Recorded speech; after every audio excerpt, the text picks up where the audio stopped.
সবাইকে স্বাগত জানাচ্ছি এশিয়ান দেশ সংবাদে। আপনাদের সাথে আছি আমি সৈয়দ মাহিউজ্জামান মুখর। যাচ্ছি পুরো খবরে। ময়মনসিংহ, শেরপুর ও নেত্রকোনায় পাহাড়ি ঢলের পানি কমলেও দুর্ভোগ এখনও কমেনি। স্রোতের তোড়ে বাঁধ সংস্কারের কোনো উপায় নেই।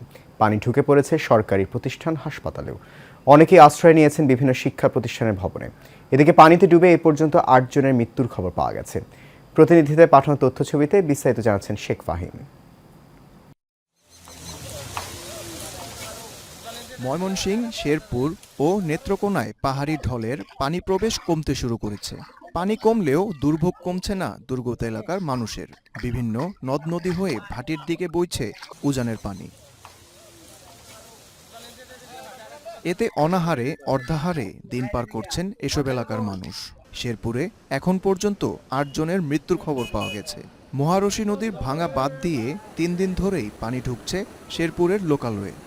আমি যে আমার একাই থেকে যে এখন একটা লোক করানোর এক ফুট ভাত খাওয়া যায় এরকম কল ঘুরা দুনিয়ার মধ্যে একটা ভালো বাঁচাই পারছি না। ৩ দিন ধরে বাড়ি ঘর তলায় গেছে, গরু ছাগল সব গেছে গা বাসা।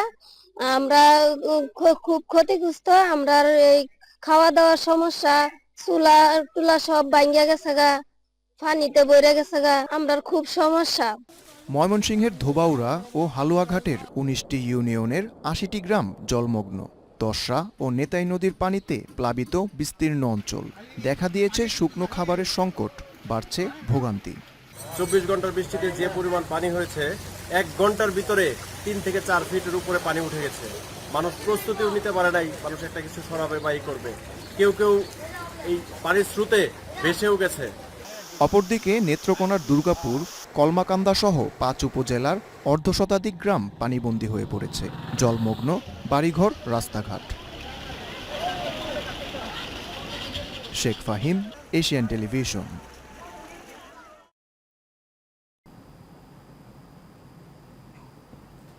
ময়মনসিংহের হালুয়াঘাটে কয়েকদিনের টানা বৃষ্টি ও পাহাড়ি ঢলে ক্ষতিগ্রস্তদের মাঝে রান্না করা খাবার বিতরণ করেছে বিএনপি। দলের চেয়ারপারসন বেগম খালেদা জিয়া ও ভারপ্রাপ্ত চেয়ারম্যান তারেক রহমানের নির্দেশে ক্ষতিগ্রস্ত পরিবারদের এই খাবার বিতরণ করেন ময়মনসিংহ উত্তর জেলা বিএনপির সদস্য আলহাজ সালমান ওমর রুবেল।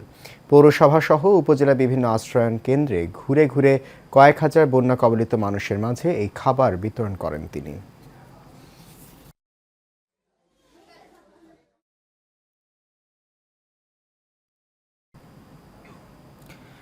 চট্টগ্রামে চিহ্নিত সন্ত্রাসী ফয়সালকে জেল হাজতে প্রেরণের নির্দেশ দিয়েছেন চট্টগ্রাম মেট্রোপলিটন ম্যাজিস্ট্রেট মোহাম্মদ রবিউল আলম।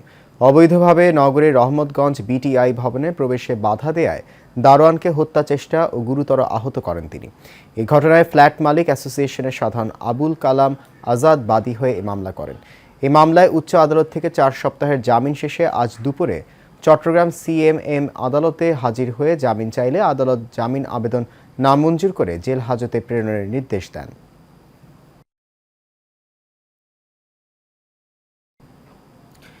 বিগত সরকারের সময় ভূমিহীনদের আশ্রয়ন প্রকল্পের নামে দুর্নীতি ও লুটপাটের প্রতিবাদে কেন্দ্রীয় কমিটির বাৎসরিক সাধারণ সভা ও প্রতিনিধি সম্মেলন অনুষ্ঠিত হয়েছে।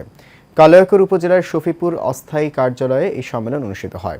বাংলাদেশ জাতীয় ভূমিহীন আন্দোলন কেন্দ্রীয় কমিটির সভাপতি আব্দুল লতিফ সরকারের সভাপতিত্বে এ সময় আরও উপস্থিত ছিলেন বাংলাদেশ জাতীয় ভূমিহীন আন্দোলন উপদেষ্টা জনাব মোহাম্মদ জাহাঙ্গীর আলম, অধ্যাপক এম এ আজিজ, সিনিয়র সহসভাপতি ডাক্তার এম জামাল উদ্দিন, সাধারণ সম্পাদক মোহাম্মদ শাহজাহান সিরাজ, মোহাম্মদ নুরি আলম সিদ্দিকী সহ দেশের বিভিন্ন জেলার প্রতিনিধিগণ।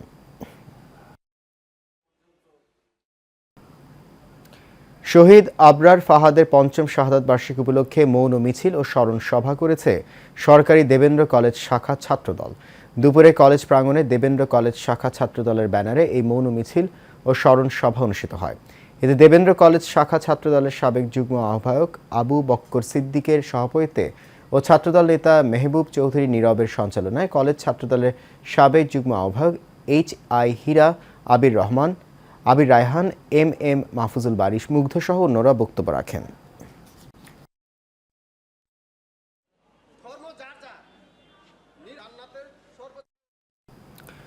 রংপুরে স্প্রে দিয়ে অজ্ঞান করে নগদ টাকা এবং স্বর্ণালংকার সহ গুরুত্বপূর্ণ মালামাল চুরির ঘটনা ঘটেছে। বদরগঞ্জ উপজেলার বিষ্ণুপুর ইউনিয়নের ফকিরগঞ্জের হাসিনুর শাহের বাড়িতে রোববার গভীর রাতেই এই ঘটনা ঘটে। বাড়ির মালিক জানান, প্রতিদিনের মতো খাওয়া দাওয়া করে দরজায় তালা লাগিয়ে ঘুমিয়ে পড়েন। সকালের প্রতিবেশীরা এসে ডাকাডাকি করলে ঘুম থেকে জেগে উঠে দেখেন বাড়ির সবকিছু ভাঙা অবস্থায় পড়ে আছে। পরে খোঁজাখুঁজি করে দেখেন 2 লাখ টাকা এবং 5 ভরির বেশি স্বর্ণালঙ্কার সহ দামি মালামালগুলো নিয়ে গেছে চোর চক্র।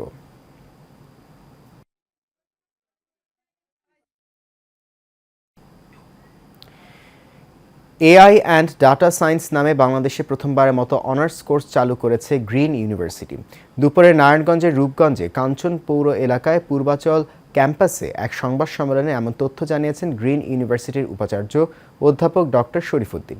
এ সময় তিনি জানান, বৈশ্বিক চাহিদার কথা মাথায় রেখে দেশে প্রথমবারের মতো এআই অ্যান্ড ডাটা সায়েন্স নামে অনার্স কোর্স চালু করা হয়েছে, যার মাধ্যমে একদিকে ফ্রিল্যান্সার হয়ে কাজের ক্ষেত্র বাড়বে, অন্যদিকে স্কলারশিপ নিয়ে বৈদেশিক কর্মসংস্থানের সৃষ্টি হবে। এ সময় উপস্থিত ছিলেন গ্রিন ইউনিভার্সিটির উপাচার্য ডক্টর খাজা ইফতেখার উদ্দিন আহমেদ, বিজ্ঞান ও প্রকৌশল অনুষদের ডিন অধ্যাপক doctor Saiful Islam Azad, AI and science বিভাগের চেয়ারপারসন ডক্টর মোহাম্মদ আবুল হাসান সহ অনেকে।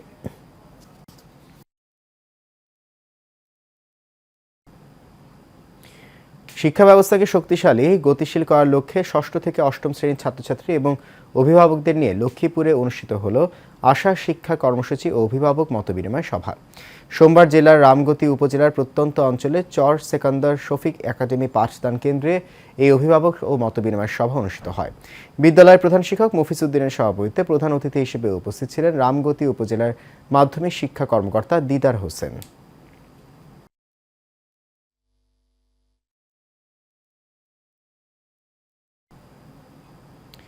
ঝালকাঠির নলছিটি সরকারি ডিগ্রি কলেজের উপাধ্যক্ষ রফিকুল ইসলাম কবিরের বিরুদ্ধে মানববন্ধন অনুষ্ঠিত হয়েছে।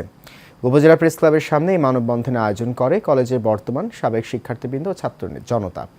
বক্তব্যকালে বক্তারা কবিরের বিরুদ্ধে অভিযোগ তুলে বলেন, আওয়ামী লীগ সরকারের আমলে দলীয়করণের ভিত্তিতে ক্ষমতার অপব্যবহার করে 2012 সালে উপাধ্যক্ষ পদে নিয়োগ পান তিনি। এ নিয়ে মামলা হলেও অদৃশ্য কারণে তখন তা থেমে যায়। তৎকালীন আওয়ামী লীগ সরকারের প্রভাব খাটিয়ে অবৈধভাবে কলেজ থেকে কোটি কোটি টাকা হাতিয়ে নেওয়ারও অভিযোগ করা হয় অধ্যক্ষের বিরুদ্ধে। তিনি গত 5 আগস্ট আওয়ামী লীগ সরকারের পদত্যাগ করার পর গা ঢাকা দিয়েছেন। মানববন্ধনে বক্তব্য রাখেন কলেজের সাবেক ছাত্র রাকিব হোসেন, মোহাম্মদ বাবু, হিমেল সহ আরও অনেকে।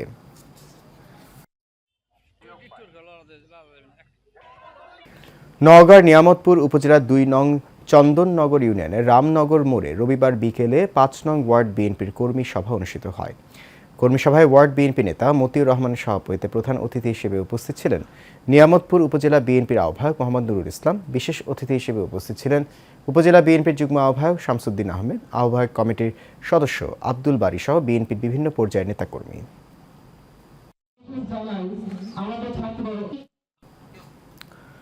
জামালপুরের বকশীগঞ্জে শেখের চর এলাকায় এক ব্যক্তির বিরুদ্ধে জোরপূর্বক জমি দখলের অভিযোগ উঠেছে।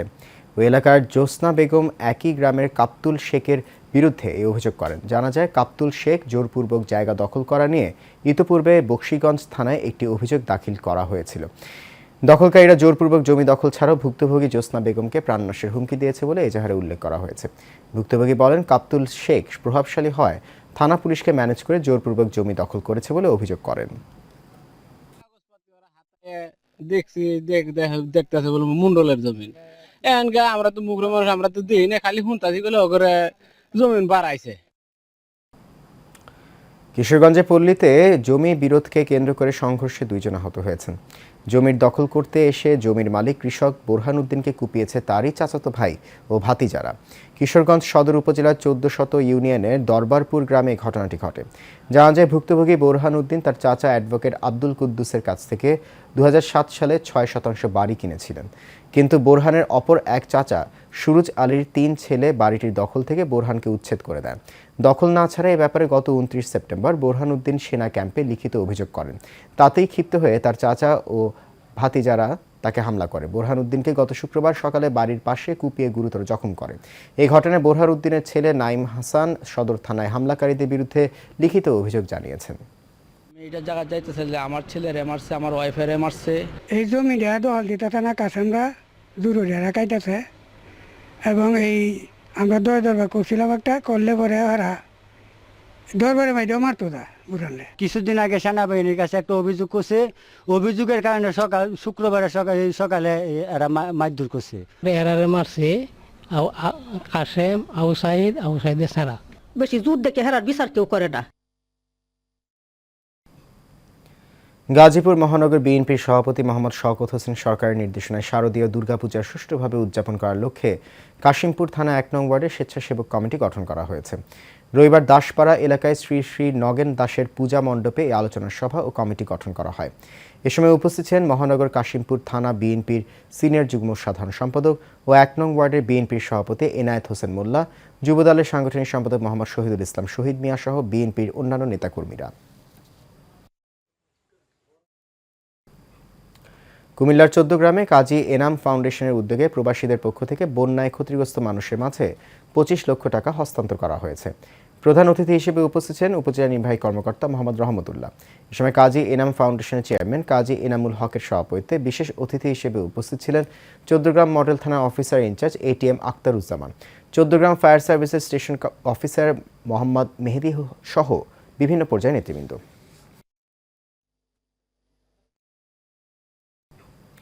ব্রাহ্মণবাড়িয়ার নবীনগরের আইনশৃঙ্খলা পরিস্থিতি ফিরিয়ে আনতে থানা পুলিশ গত ২৪ ঘন্টার বিশেষ অভিযান পরিচালনা করে বিপুল পরিমাণ মাদকদ্রব্যসহ মাদক কারবারি ও ৮ জন সাজাপ্রাপ্ত আসামিকে গ্রেফতার করেছে।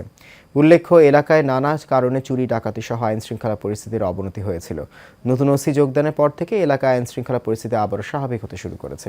গোপন সংবাদের ভিত্তিতে পৌরসভা সহ ভোলাচং জনৈক শিপন ঋষির বাড়ি থেকে ১১০০ লিটার এবং ১০০ দেশীয় চোলাই মদ উদ্ধার করে জব্দ করেন।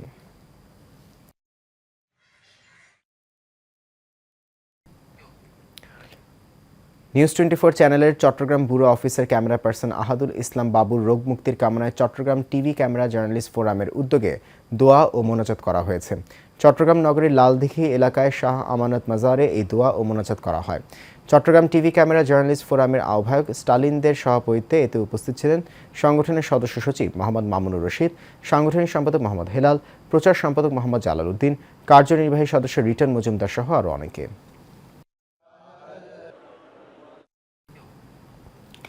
চট্টগ্রামের জুবিলি রোডস্থ সিডিও নিউ হকার্স মার্কেটের ক্ষুদ্র নিরীহ ব্যবসায়ীদের বিভিন্ন ষড়যন্ত্রমূলক মিথ্যা মামলায় জড়িয়ে হয়রানির প্রতিবাদে নিজস্ব কার্যালয়ে সংবাদ সম্মেলন করেন সিডিও নিউ হকার্স মার্কেট দোকান মালিক সমিতি। সংবাদ সম্মেলনে লিখিত বক্তব্য পাঠ করেন আহ্বায়ক আক্তার জালাল। এই সময় উপস্থিত ছিলেন আবুল কাশেম আনসারি, হাফেজ আফসার, সৈয়দ শাহজাহান, নজরুল ইসলাম সহ অন্যান্যরা।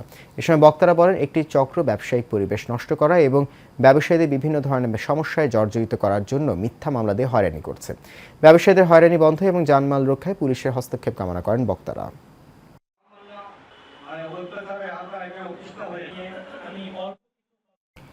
বিপুল উৎসাহ উদ্দীপনার মধ্য দিয়ে চট্টগ্রাম বৈদ্যুতিক সরঞ্জাম ব্যবসায়ী গ্রুপ দ্বিবার্ষিক নির্বাচন অনুষ্ঠিত হয়েছে। নগরের মুসাফির মার্কেট সংগঠনের কার্যালয়ে সকাল ৯টা থেকে বিকেল ৫টা পর্যন্ত ভোট গ্রহণ হয়েছে।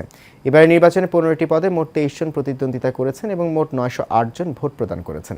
নির্বাচন কমিশন জানিয়েছেন, কোনো ধরনের বিশৃঙ্খলা ছাড়াই ভোট সুষ্ঠুভাবে সম্পন্ন হয়েছে। এবার নির্বাচনে মোট ৯০৮ জন ভোট প্রদান করেছেন।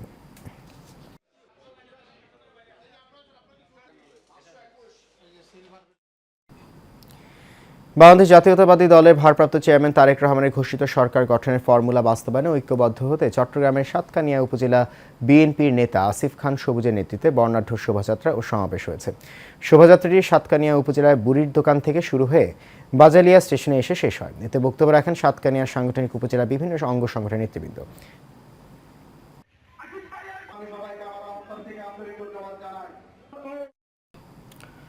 পাবনার নগরবাড়ি খেয়াঘাটে অতিরিক্ত হারে যাত্রী ও মালামালের ভাড়া আদায়ের অভিযোগ উঠেছে।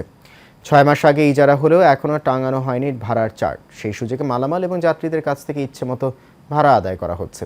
এ বিষয়ে বেড়া উপজেলা নির্বাহী কর্মকর্তা মোর্শেদুল ইসলাম বলেন, দ্রুত চার্ট টাঙানো হবে।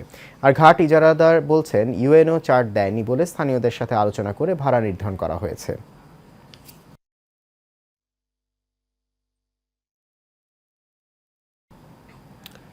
মানিকগঞ্জের সাটুরিয়ায় দলিল লেখক সমিতির নবনির্বাচিত কার্যনির্বাহী কমিটির সাথে মতবিনিময় সভা অনুষ্ঠিত হয়েছে। সকালে সাব রেজিস্ট্রার অফিসার হলরুমে এই মতবিনিময় সভায় আয়োজন করা হয়। সাটুরিয়া দলিল লেখক সমিতির নবনির্বাচিত কমিটির সভাপতি মোহাম্মদ সাইফুল ইসলাম রতন, সাধারণ সম্পাদক শহীদুর রহমান, 5 জন উপদেষ্টা সহ 11 সদস্যের এই কমিটির সবাইকে নিয়ম মেনে কাজ করার আহ্বান জানান বক্তারা। অনুষ্ঠানে সভাপতিত্ব করেন সাটুরিয়া সাব রেজিস্ট্রার মুসাম্মেদ মাহমুদা খাতুন।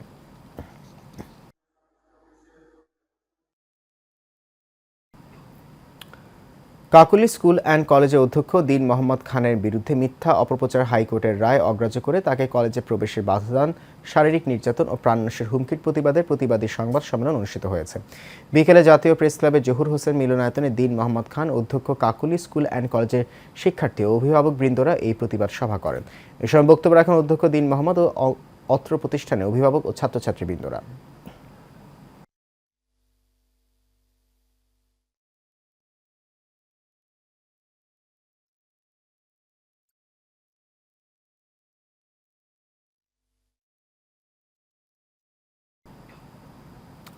ঈশান দেশ সংবাদ এ পর্যন্ত। আমাদের পরবর্তী সংবাদ দেখার আমন্ত্রণ রইল। এতক্ষণ সঙ্গে থাকার জন্য অনেক ধন্যবাদ সবাইকে।